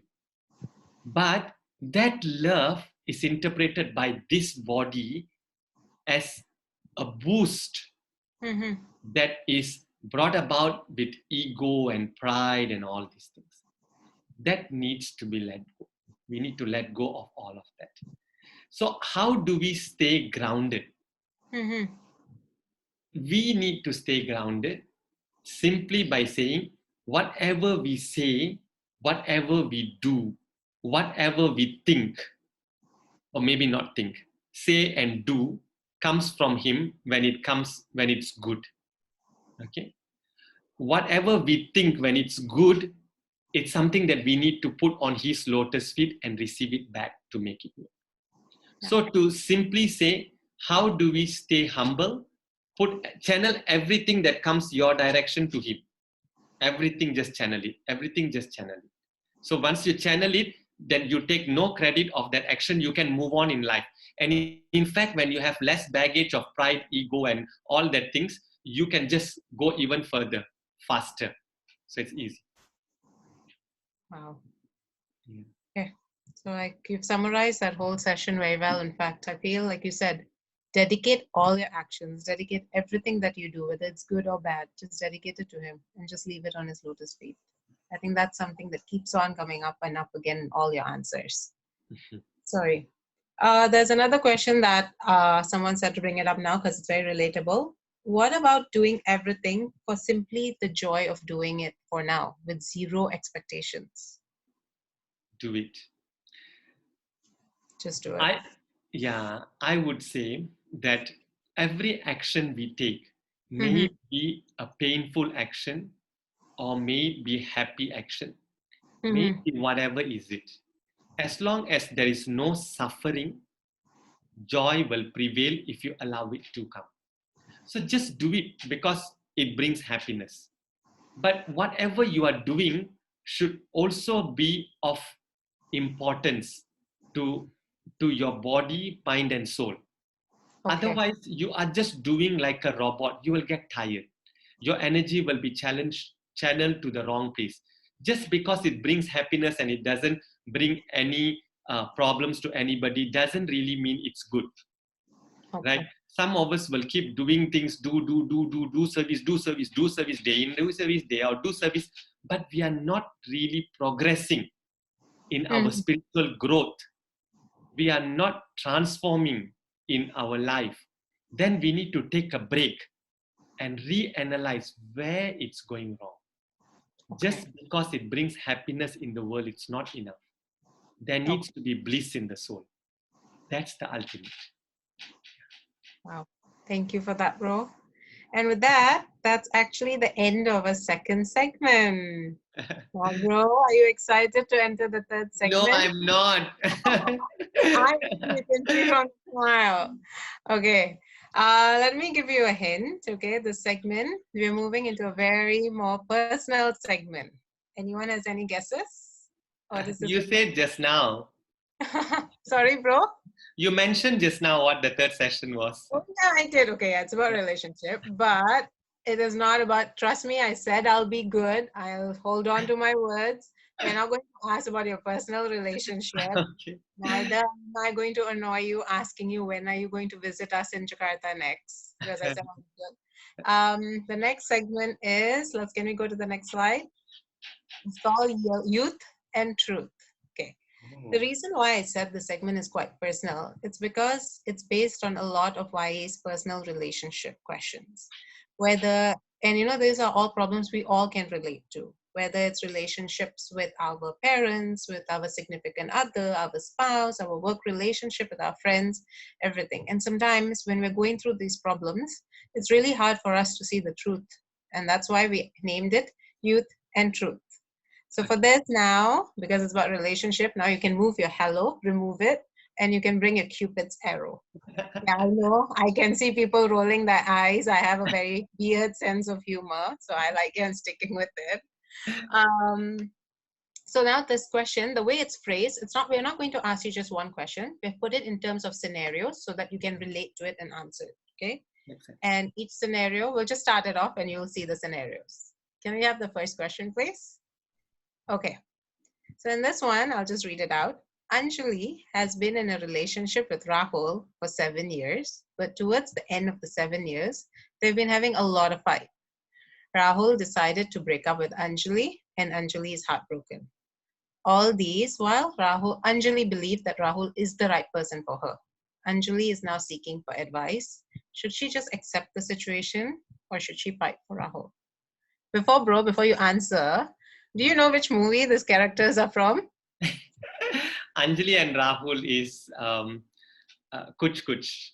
Kuch what, bro? Kuch Kuch Hota Hai.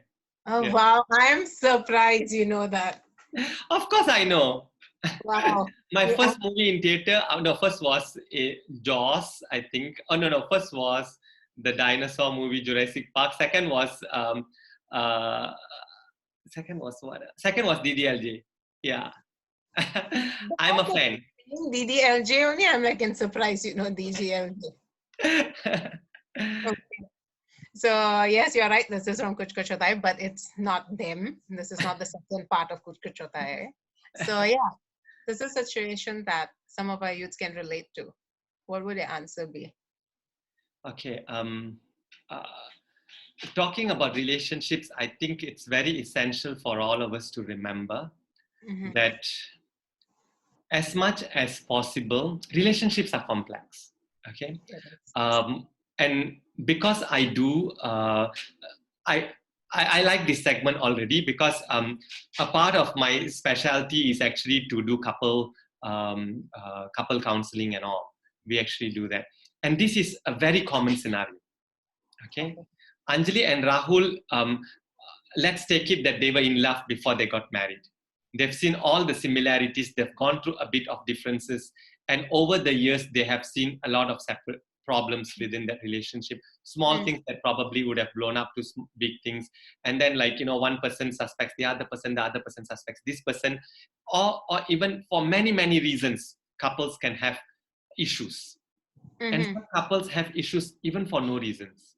So at end of the day, when this kind of situation comes there, one person decides that, I'm done. Yeah. Okay. What does this other person do is the question.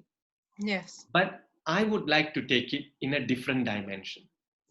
It's not just this other person. It's not only Anjali that needs advice. It's Anjali and Rahul both. There is no couple that can decide when they're called couple for a reason. They are two. Yes. So they need to make decisions together that benefits the relationship if that is what they want it to be together. Now, what will be the advice? The advice will now first be, okay, I'll answer as a doctor first. Okay, the advice will first be to get a professional help. Somebody who can go through the process of what Anjali is started, how she started, how she's gone through and where she is now. And same for Rahul, where he started, what he's gone through and where he's now. Okay? And then we need to know what their expectations are from the relationship. And lastly, we need to know whether they are willing to, whether they really want to be together. There is no point of one person wanting and the other person don't want, because this is a couple. We're talking about two people, right? Yeah. So we need to basically know all these three aspects. Only then we can actually give an advice. That's one side of the doctor work that I do. But there's also the other side. Swami always says in relationship, understanding first, adjustment later. So a relationship must always start with having understanding. A lot of relationships, I'm not going to say that I'm not going to generalize anyone, but what I see in my practice is a lot of relationships starts with adjustment already. Okay, Swami always says understanding first. When the adjustment happens with the background of understanding why I need to adjust, then it becomes easy. But when the adjustment happens because I need to adjust because I want to achieve this marriage, then it doesn't work that way. Because the goal of the marriage is not just to be married, not just to sustain the marriage. The goal of the marriage is for two human beings to be together, to be able to live this life and go through that 4 stages that we were talking about. They are already at the second stage of Grihastha, but they also have the Vanaprastha and Sannyasi stage that actually has to come beyond after that. It's not just about saving the marriage. That is why, at least I'm sure people are of many different religions in this call. Some might be Hindus, some might be Christians, some might be Buddhists, some might be Muslims. But what is most important is every religion, when they have marriage, they've got as the main aspect of the marriage, because they know there is so much of secrecy in this marriage. But now marriage concept, the concept of living has changed. That is where there's a lot of differences. So how do we handle this change of concepts? The easy way of doing it is by getting someone to guide you. Because if you are at this stage right now, that means you will need someone to help you. Because you are not in a way, Anjali is not in a place where she can talk to Rahul to sort this out by herself. So that's why getting a professional help will always be the best. But in this process, it's always essential that we saturate our spiritual growth. Yeah. Just like the decision that you made, like the question earlier, decision has been made 7 years ago. Yeah. Now you are going through the process, and the process has come to something so difficult. Now you're questioning, have I made the right decision or not? So the answer of the right decision now comes into this place, right? Which is the decision doesn't matter now anymore. Now is what we do next. And how do we do it? Have the spiritual growth as the background and the grounding, spiritual grounding that will help to go through this process. I sound like a doctor again. No, bro, I'm like amazed to be hearing these answers. Because I guess I've always associated with you in terms of spirituality, right? But this is amazing. It's a very beautiful answer. Okay. Okay. Now we go to the next scene. Okay. Govinda is an ardent devotee of Swami. He leads a successful company where his work policy has always been in line with Swami's teachings, the Dharmic way. Therefore, no shortcuts, no bribing, nothing. Despite significant financial losses, he has ensured that all his employees are happy and earn their wages on time. Despite all the hard work and effort that he has done recently, all his major tenders were won by his competitors. His faith now in Swami has started to waver. His prayers seems to go unanswered. What would you advise Govinda? I think this is a scenario whereby we face, regardless, about faith, our faith not being as strong, especially when we're facing challenges, despite doing everything as per Swami's teachings. So I know in a way I can relate to this. What would you advise Govinda? I would say that, see, when faith is shaken, the whole life will be shaken. Because like just last year, we had this whole big camp in Parthi called Faith Lift.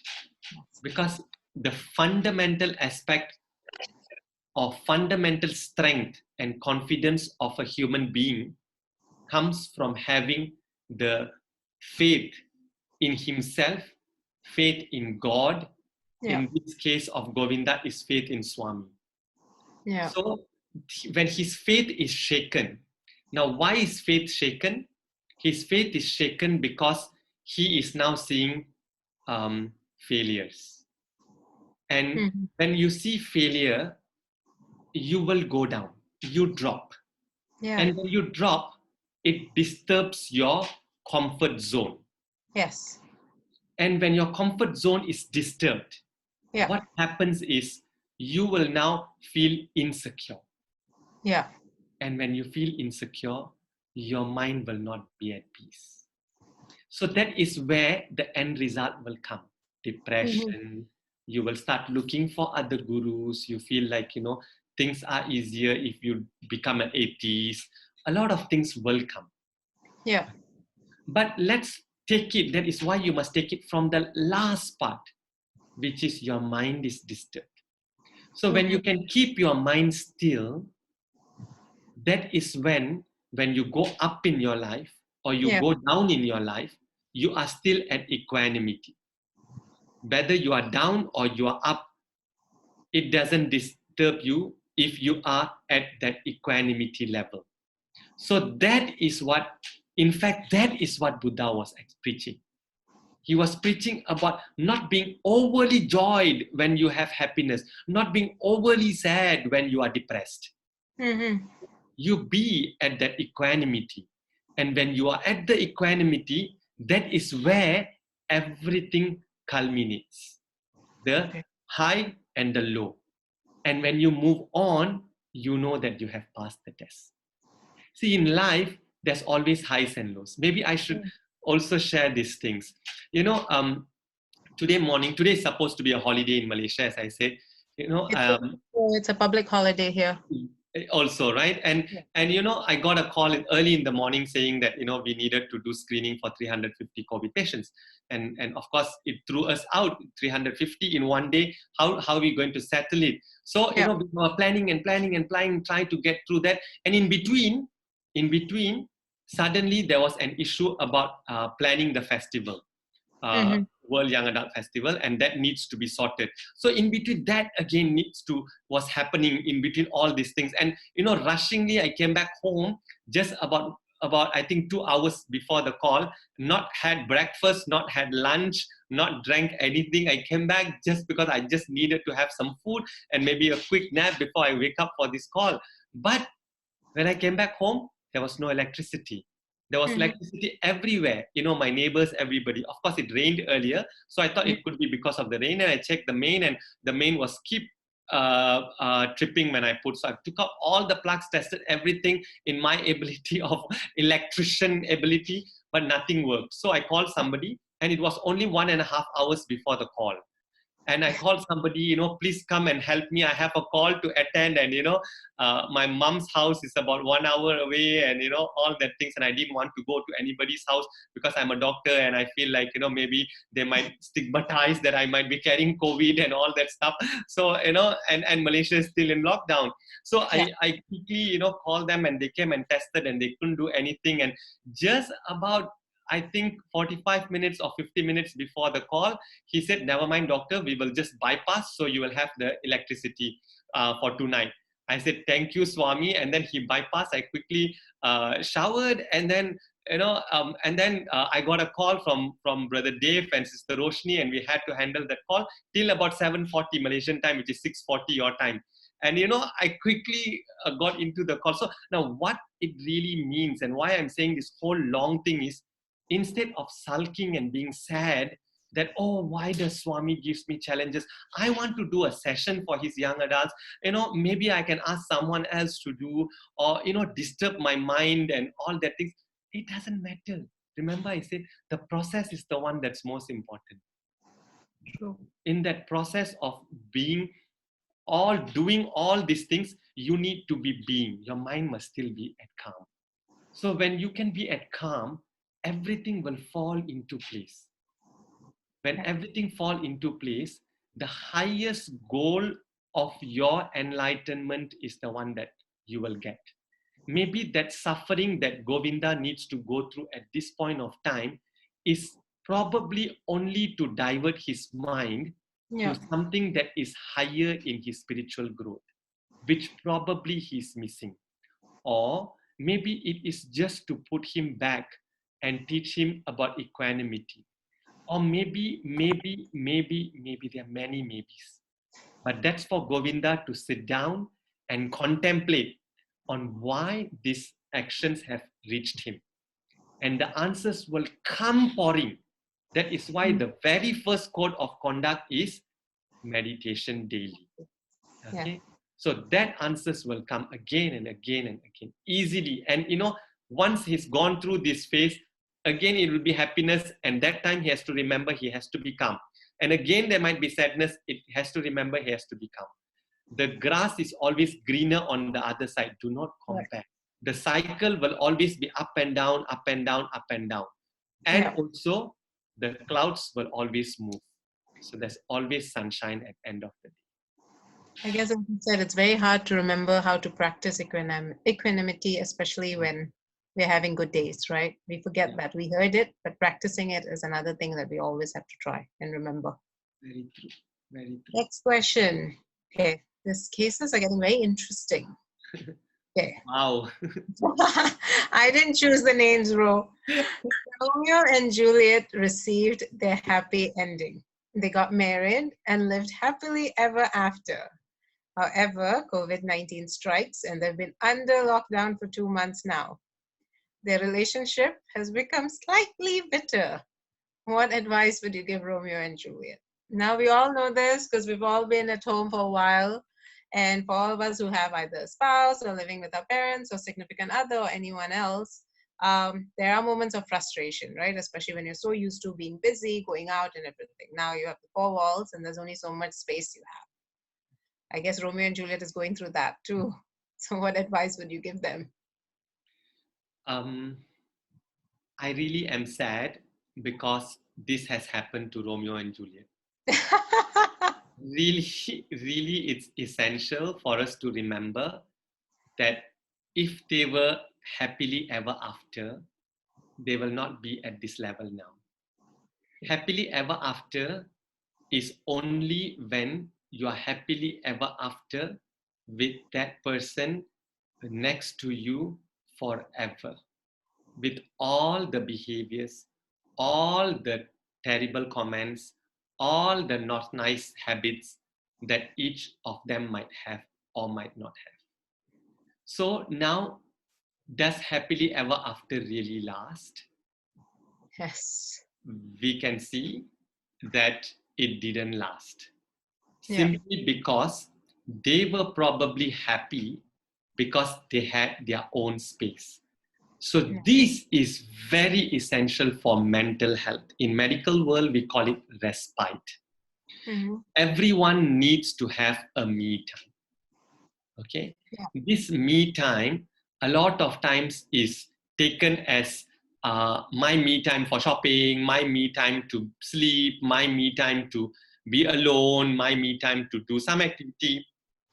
But the real my me time is enriching that soul, body, and mind with whatever that you are capable of. Mhm. So now, when you are in a lockdown, when you have to see each other day and night for days, for weeks, and sometimes for months, Mhm. there will be issues because we Yeah. are not used. This is a new situation.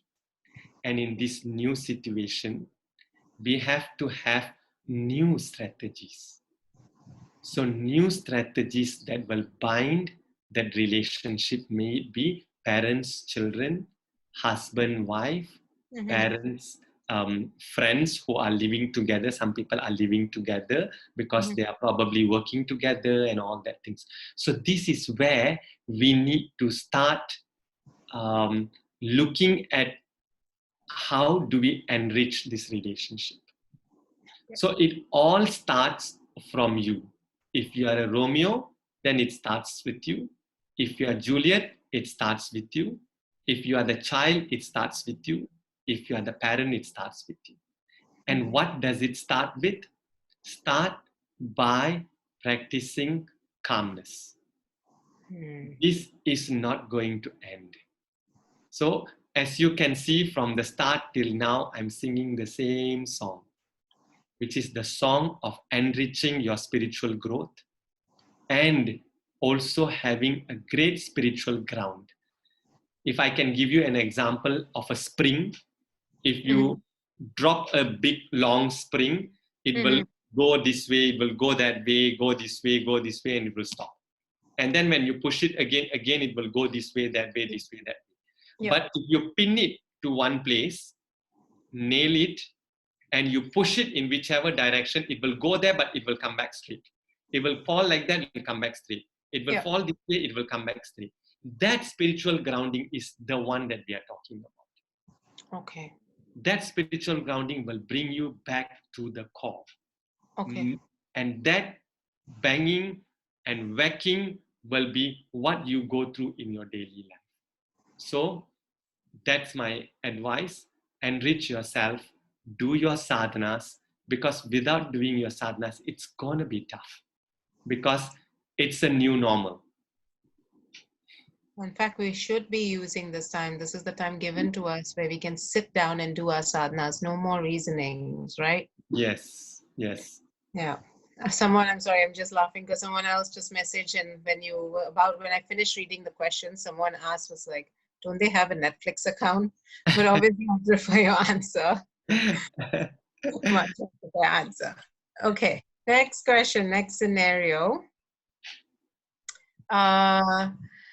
Okay, let me just do on time. I think we're a bit good. Mr. Chaplin is just going through a bout of sadness. He feels nothing is going his way, and he's realizing he's getting upset at even the slightest thing.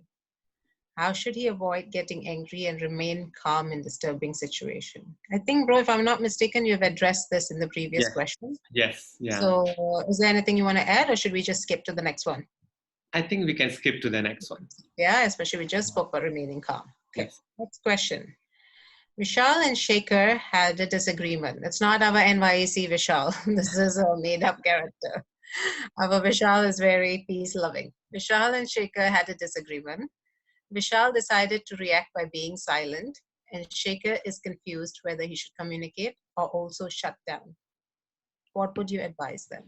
Sometimes we are faced with this, bro, whereby people just shut down, which we don't understand why they shut down, right?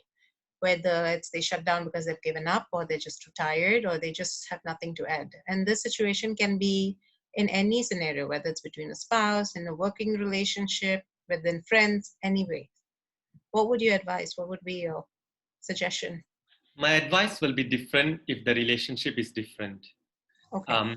If it is assuming Shaker is a female, and if it's husband and wife, just because one person shuts down, it doesn't mean that the other person shuts down too, and then there's no meaning to that relationship.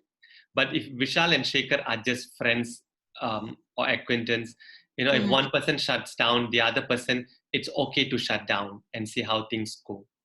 It really depends on case to case basis. But just as a matter of fact, if Shaker is a person who likes to get answers, I think he should communicate. And that is my doctor answer.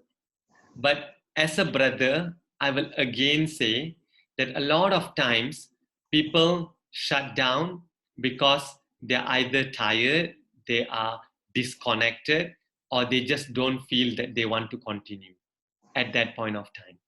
And that is where your spiritual growth must be strong.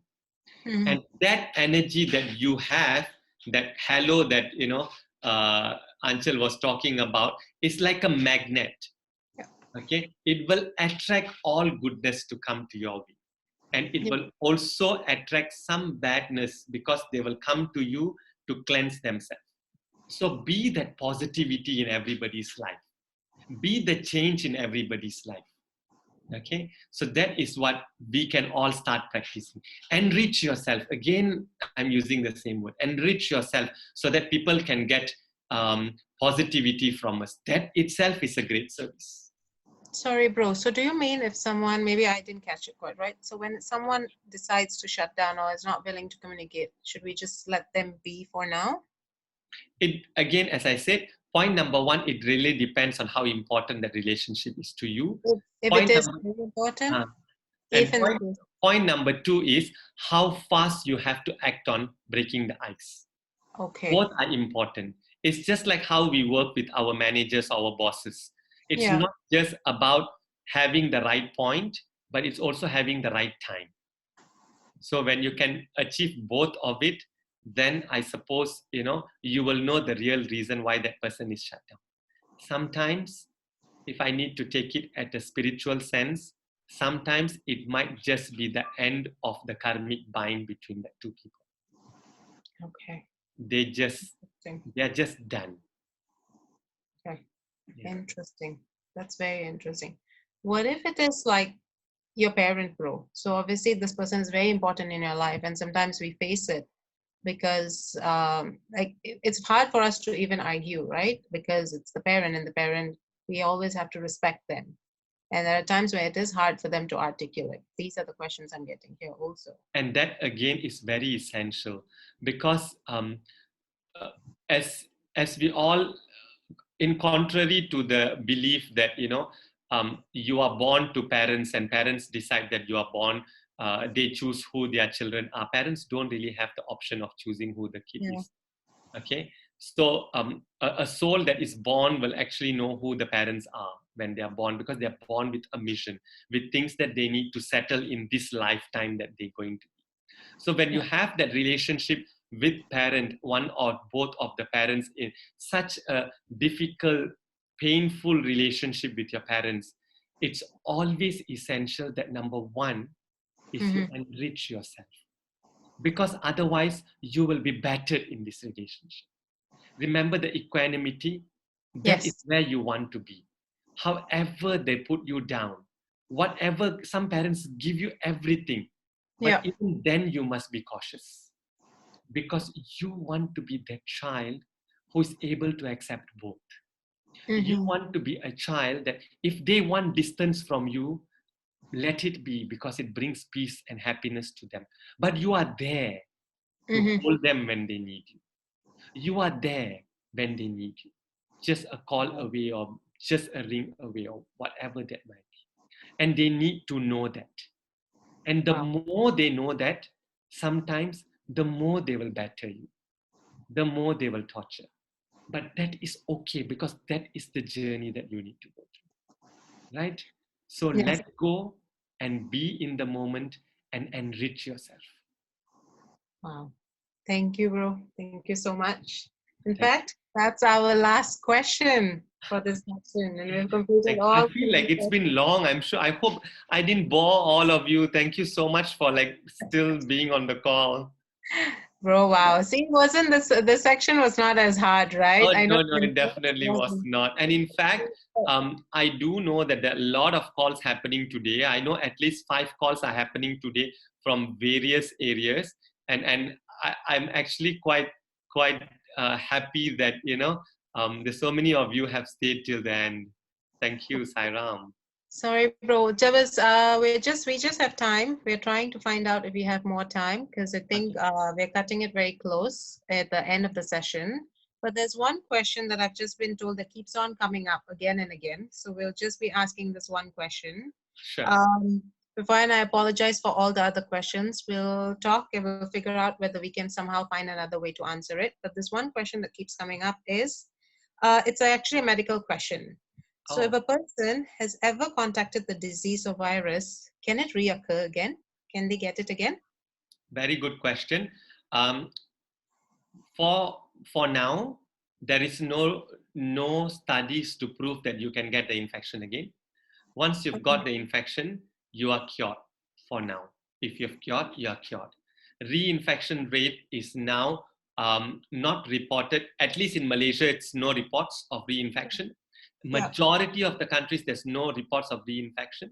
And in fact, the 1-2 case reports that we've seen has been something that is still very debatable. So Mm.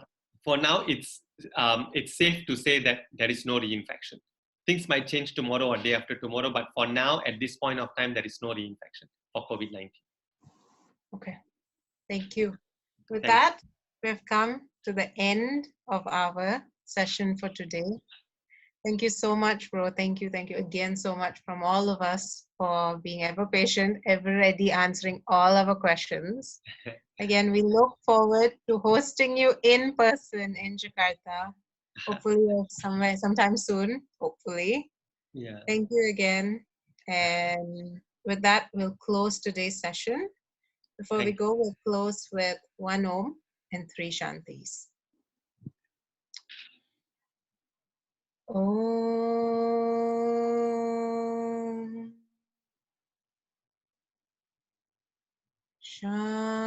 Shanti Shanti Shanti. Thank you all. Thank you, Swami, for guiding us throughout this whole session. Thank you, bro. Thank you, Anchal, for being such a sport. And thank you all, Sairam. And I really hope all of you will be healthy, well, and always be happy and practice all the sadhanas that you've been practicing. And let's keep the Lord of all Lords next to us at all times. Sairam, take care. Bye. Bye-bye.